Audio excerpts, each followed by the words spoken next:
How the Indian rupee is going global. अच्छा, last month दिसंबर में आपने एक न्यूज सुनी होगी कि 35 कंट्रीज ने इंडियन रूपी में ट्रेड करने में इंटरेस्ट दिखाया है। तो क्या ये सच है कि अब इंटरनेशनल ट्रेड के लिए इंडियन रूपी यूज होगा? क्या इंडिया डॉलर से अपनी डिपेंडेंसी कम कर पाएगा? और क्या इंडियन रूपी डॉलर को रिप्लेस कर सकता है? और अगर हाँ, तो ये सब कैसे पॉसिबल होगा? जानेंगे ये सब आज की इस वीडियो में।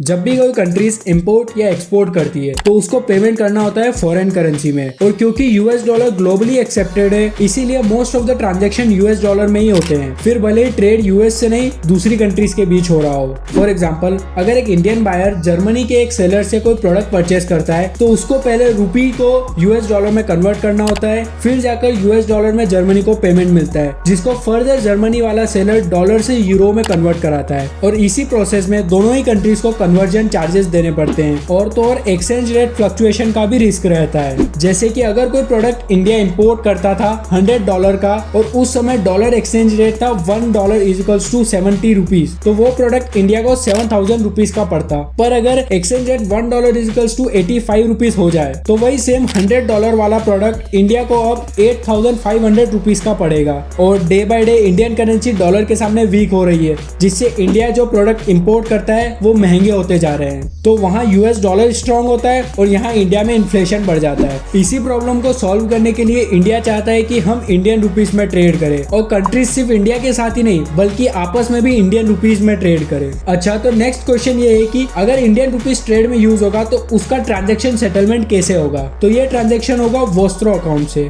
मेनली 2 टाइप्स का अकाउंट होते हैं, एक नोस्ट्रो अकाउंट और एक वोस्ट्रो अकाउंट। नोस्ट्रो अकाउंट का मतलब इंडिया का बैंक अकाउंट दूसरी कंट्रीज के बैंक में, और वोस्ट्रो अकाउंट का मतलब दूसरी कंट्रीज का बैंक अकाउंट इंडियन बैंक में। फॉर एग्जांपल, रशियन बैंक का एक अकाउंट इंडिया की एसबीआई बैंक में। तो मतलब ट्रांजैक्शन सेटलमेंट कुछ इस टाइप से होगा कि अगर किसी इंडियन कंपनी ने से रिलायंस ने रशिया की एक कंपनी से क्रूड ऑयल परचेस करा 1000 रुपीज का, तो सिंपली अब रिलायंस एसबीआई के उस रशियन बैंक के अकाउंट में 1000 इंडियन रुपीज पेमेंट कर देगा, और फिर वो रशियन बैंक उस वेंडर को रशिया में रूबल में पेमेंट कर देगा। एंड फर्दर अगर किसी रशियन वेंडर ने इंडियन सेलर से कोई प्रोडक्ट परचेस करा जो कि 1000 का हो, वो रशियन वेंडर उसी रशियन बैंक को रूबल में पेमेंट करेगा। देन वही बैंक जिसके एसबीआई वाले अकाउंट में 1000 इंडियन रुपीज थे, वो इंडियन वेंडर को 1000 रुपीज पेमेंट कर देगा। और इस पूरे ट्रांजैक्शन में कहीं भी यूएस डॉलर यूज नहीं हुआ है। पर वेट, क्या ये इतना आसान है? क्योंकि हमारे एग्जाम्पल में तो इम्पोर्ट और एक्सपोर्ट दोनों ही 1000 रुपीज पर थे,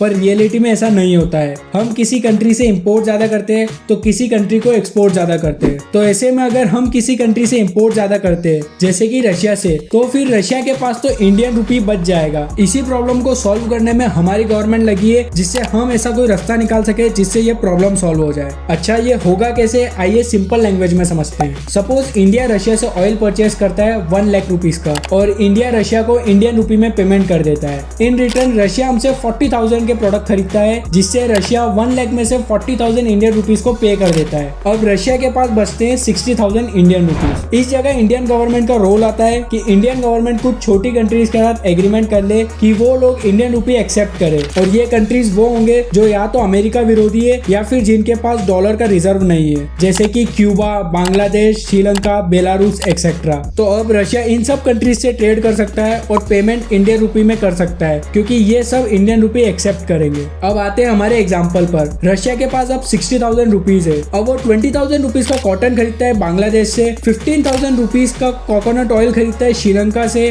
और 30,000 रुपीज की शुगर खरीदता है क्यूबा से, और 10,000 रुपीज का फर्टिलाइजर खरीदता है बेलारूस से। और ये सारी कंट्रीज पेमेंट के लिए इंडियन रुपी रशिया से एक्सेप्ट करेंगे, और ऐसे ही रशिया अपने इंडियन रुपीज के फंड को यूज कर सकता है। और अब ये सारी कंट्रीज जैसे कि बांग्लादेश, क्यूबा, श्रीलंका, बेलारूस वगैरह हमसे ये कोई भी प्रोडक्ट खरीद सकते हैं, और बदले में हमें हमारा ही इंडियन रुपी दे सकते हैं। इस पूरी साइकिल में हमने डॉलर को रिप्लेस कर दिया है, और इंडिया अभी ऐसी कंट्रीज को इस मैकेनिज्म के लिए टारगेट कर रहा है जिसके पास डॉलर की शॉर्टेज है, जिसमें अभी हमारे पास बहुत सारी कंट्रीज जुड़ने के लिए तैयार है, जैसे कि Tajikistan, Cuba, Sudan, Belarus, Sri Lanka etcetera. अब ये कंट्रीज रूपी में ट्रेड करने के लिए अग्री कैसे हो गए? इसके 2 मेन रीजन है। फर्स्ट, अमेरिकन सैंक्शंस, और सेकंड, वीक इकोनॉमिकल कंडीशन। जैसे कि बेलारूस से हम हर साल $366 मिलियन का इंपोर्ट करते हैं, जिसमें मोस्टली फर्टिलाइजर होता है। तो सैंक्शन की वजह से बेलारूस बहुत सारी कंट्रीज को अपना प्रोडक्ट नहीं बेच सकता, इसीलिए वो इंडिया से ट्रेड कंटिन्यू करने के लिए रुपी में ट्रांजेक्शन करने के लिए एग्री है,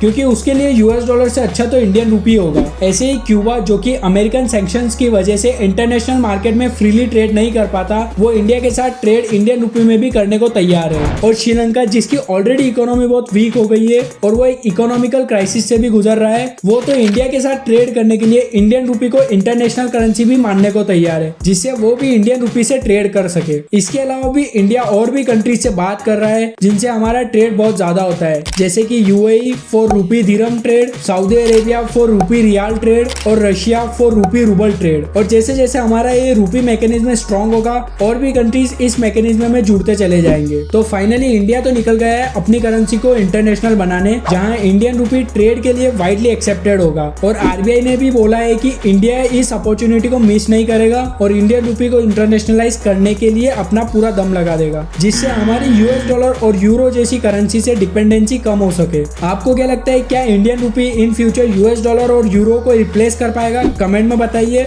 और ऐसे ही कंटेंट के लिए हमें सब्सक्राइब करें। Signing off.